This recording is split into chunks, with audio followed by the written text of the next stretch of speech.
যদ্গত্বা ন নিবর্তন্তে তদ্ধাম পরমং মম। যেখানে গেলে আর পুনরাবর্তনের কথা নাই, যেখানে না গেলে ওই পুনরপি জননম পুনরপি মরণম পুনরপি জননী জঠরে শয়নম ইতি সংসারে স্ফুটতর দোষ কথম ইয় ভাব তব সন্তোষ ভজ গোবিন্দম গোবিন্দং ভজ মূঢ়মতে।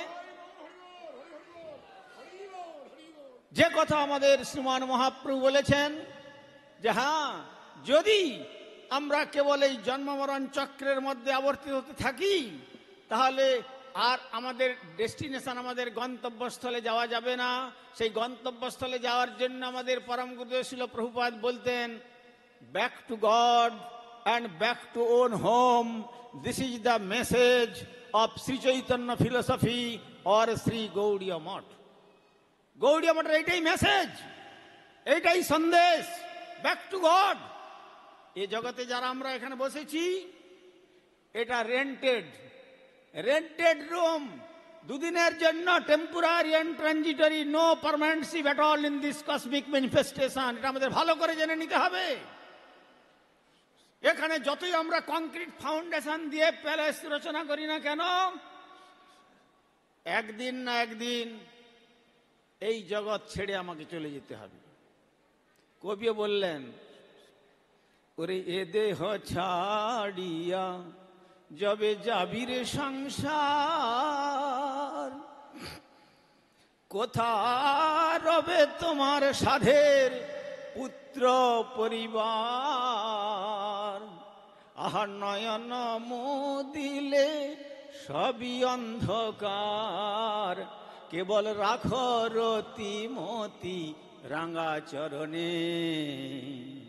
হেলায় রতন হারায় নামন, কেবল হরি হরি বলো বদনে।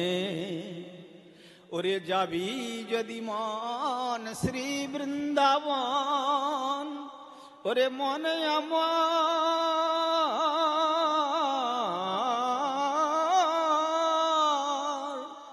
যাবি যদি মন শ্রী বৃন্দাবন, ওই শ্রী গুরু চরণ কররে শরণ।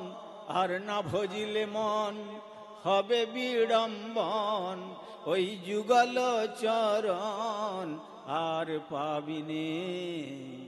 হেলায় রতন হারায় নামন, কেবল হরি হরি বলো বদনে।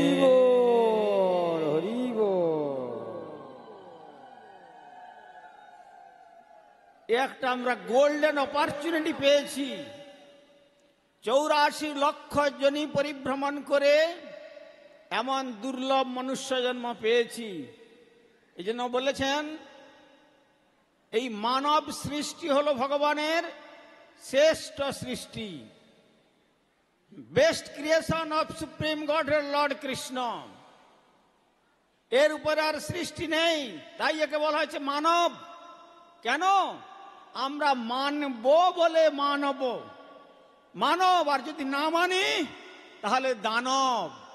সেই জন্য সাধারণ লোকে বলে কেহ মানে কেহ না মানে সব তার দাস, যে মানে তার হয় শ্রী গোলকেতে বাস, আর যে না মানে তার হয় সেই পাপে সর্বনাশ।